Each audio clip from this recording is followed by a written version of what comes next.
할렐루야. 153 전국교동 오신 여러분들을 주님의 이름으로 환영하고 축복합니다. 오늘도 귀하고 복된 이 저녁 시간 하나님께서 우리 가운데 일하시고 또한 역사하심을 목도하는 귀한 저녁 시간이 되기를 간절히 소망하겠습니다. 먼저 하나님의 말씀 봅니다. 창세기 14장 17절에서 20절 말씀까지 보겠습니다. 창세기 14장 17절에서 20절 말씀입니다. 제가 받들어 봉독하겠습니다. 아브람이 그돌라오멜과 그와 함께한 왕들을 쳐부수고 돌아올 때에 소돔 왕이 샤웨 골짜기 곧 왕의 골짜기로 나와 그를 영접하였고 살렘 왕 멜기세덱이 떡과 포도주를 가지고 나왔으니 그는 지극히 높으신 하나님의 제사장이었더라. 그가 아브람에게 축복하여 이르되 천지의 주제시오 지극히 높으신 하나님이여 아브람에게 복을 주옵소서. 너희 대적을 내 손에 붙이신 지극히 높으신 하나님을 찬송할지로다 하매 아브람이 그 얻은 것에서 10분의 1을 멜기세덱에 주었더라. 아멘. 여러분, 우리는 욕심이 언제 생길 것 같습니까?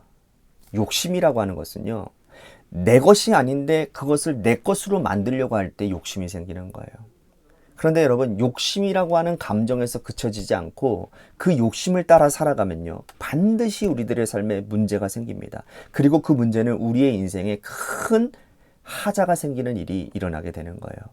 그래서 여러분들 꼭 기억하셔야 돼요. 믿음 있는 사람들은요, 하나님 것과 내 것을 구별하는 사람이에요. 믿음 있는 사람들은요, 하나님께 드려야 될 것과 또 남에게 나눠야 될 것들을 분명하게 구별할 줄 아는 사람이 믿음 있는 사람이에요. 오늘 여러분들은 물질에 대해서 어떻게 반응하고 계십니까? 오늘 말씀해 보니까 아브라함이 믿음의 조상으로 조금씩 틀을 갖추어 가면서 물질관이 바뀌어지는 모습을 우리들이 보고 있어요.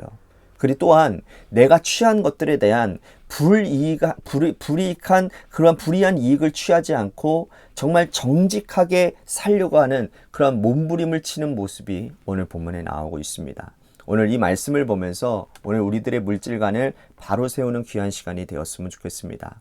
자, 이전에 이야기를 한번 돌아봤으면 좋겠어요. 아브라함 조카 롯이 지역 왕들의 분쟁에 휘말려서 그만 포로로 잡혀가게 됩니다. 가족들도 다 포로로 잡혀가게 되죠.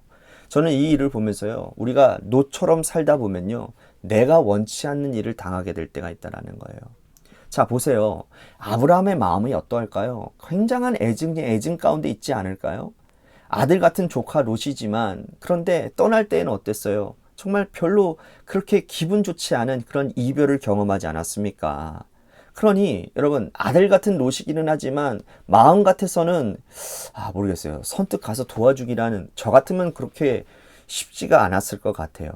그런데 어쨌든 간에 가족이고 아들 같은 마음으로 롯을 구하러 갑니다. 그래서 자기 집에서 기른 용병 318명을 거느리고 밤에 기습작전을 벌여서 롯뿐만 아니라 그의 가족들과 또 그 지역에 함께 사로잡혔던 사람들을 다 데리고 와요. 자, 하나님께서요, 여러분, 이 사건을 통해서 롯에게 또 한 번 기회를 주십니다. 네가 이제는 소돔 땅에서 돌아와야 되지 않겠냐라는 거예요. 여러분, 돌아올 명분이 얼마나 좋습니까? 하나님이 이렇게 만들어 주셨거든요. 예? 자기 삼촌 아브라함이 자신과 자신의 가족들을 다 구출해서 왔어요. 그러면 구출해 와서 온 김에 그냥 거기에서 묻어서 살면 되잖아요. 그죠? 그런데요, 사람이라는 게 그렇더라고요.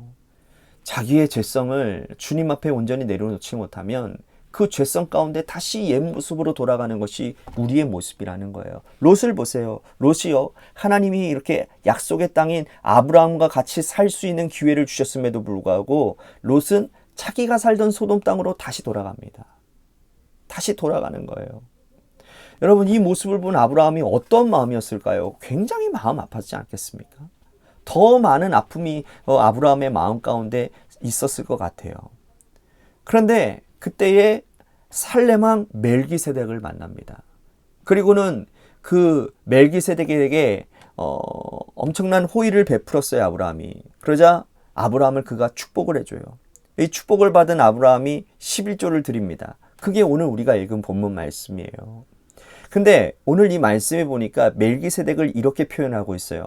제사장이라고 표현하고 있어요. 제사장.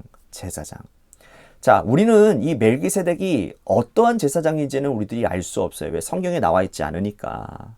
그러나 분명한 것은 아브라함은 제사장인 사람 앞에 하나님의 것을 올려드렸다라는 거예요. 이해가 되시죠? 다시 말씀드리면 아브라함은요, 자기가 취한 것들에 하나님의 것을 구별해서 드렸다라는 거예요. 그러니까 아까 전에 제가 서두에도 말씀드렸지만 하나님께 드려야 될 것을 드릴 줄 아는 게 믿음이라는 거예요. 믿음이라는 거예요. 여러분, 모든 것은 내가 가져야 된다.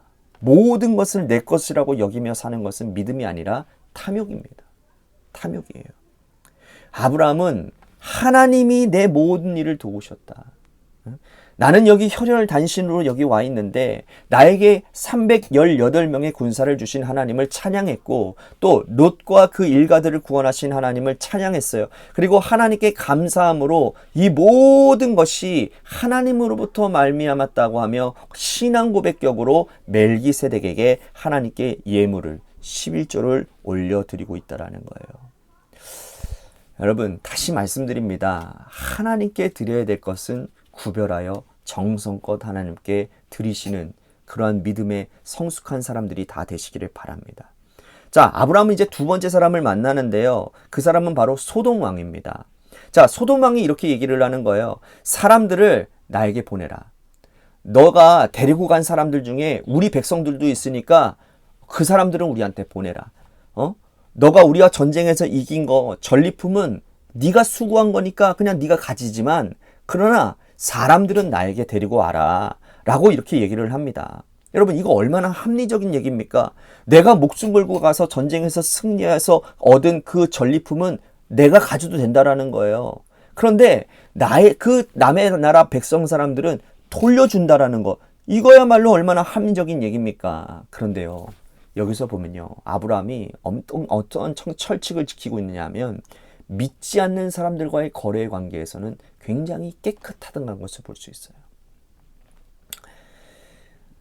믿지 않는 사람들과의 이 거래 관계에서 관계를 정리하고 있는 이 모습을 보여주고 있다는 거예요. 여러분, 이것이 어쩌면 우리들의 믿음을 지킬 수 있는 굉장히 중요한 매개체가 된다는 거예요. 우리는 그럴 수 있어요. 내가 어떻게 한 일인데 하면서 세상 사람들과의 어떤 관계 가운데서 어떤 불이한 방법으로 취한 이득을 어떻게 썼는지 우리들이 어떻게 합리화해서 내 것으로 취하려고 할 때가 참 많다라는 거예요. 그러니까 세상 사람들과 똑같은 방식으로 우리들이 재물을 취하려고 하는 일들이 많이 있다라는 거예요. 여러분, 성경에서 가장 중요하게 생각하는 건지 뭔지 아세요? 뿌린 대로 거두는 거예요. 심은 대로 거두는 것이 성경적인 법칙입니다. 내가 노력한 만큼 얻는 게 하나님, 이 성경 말씀의 이치예요. 그런데 우리가 땀 흘리지 않고 어떠한 불의한 방법으로 세상 사람들과 뭔가 어떤 방법을 통해서 어떤 그런 것들로 인해서 내 삶에 이익이 찾아오고 내 삶에 그런 어떤 물질들이 찾아왔을 때, 여러분, 그 일로 인해서요, 우리의 인생에 큰 문제가 생길 수 있다는 사실을 여러분들이 기억하셔야 됩니다. 여러분, 이 세상은요, 정직합니다. 네? 우리가 아무리 숨기려고 하고, 우리가 아무리 드러내지 않으려고 해도요, 결국은 드러나게 되어 있는 거예요. 불의한 일들은 말이에요. 결국은 불의한 일들은 다 드러나게 되어 있더라고요. 여러분, 그런 거예요. 우리가 거둬들인 그 수고 가운데 우리는 정직하게 그 벌어들인 수입 가운데서 우리는 잘 그 물질들을 사용할 수 있는 사람들이 되어야 된다는 겁니다. 여러분, 믿음은요, 어디서 극명하게 잘 나타나는지 아십니까? 바로 물질입니다. 물질. 믿음은요, 물질에 대한 정직함에서 드러나게 되어 있어요.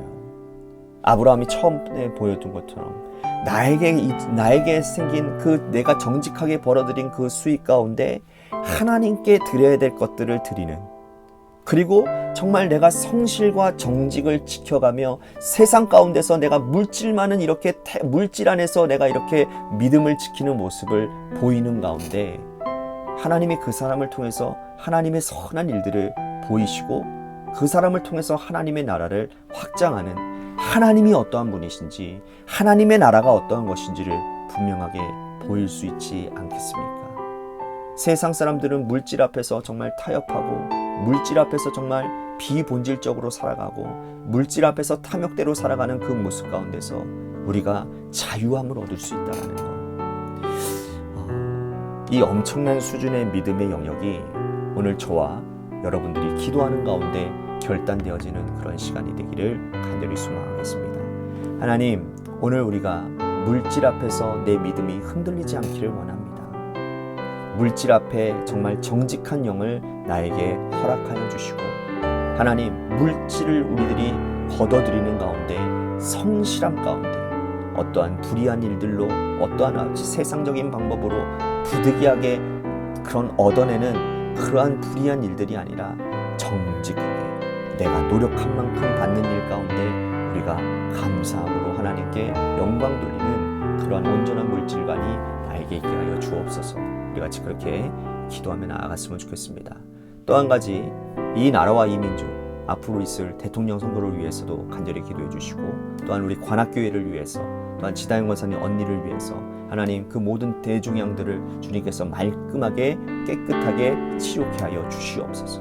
마지막으로 여러분들의 삶의 자리와 여러분들의 자녀들을 위해서 기도하시다가 시간 돌아가시기를 바랍니다. 노래 끝날 때까지 우리 같이 합심하여 기도하도록 하겠습니다. 기도하시겠습니다.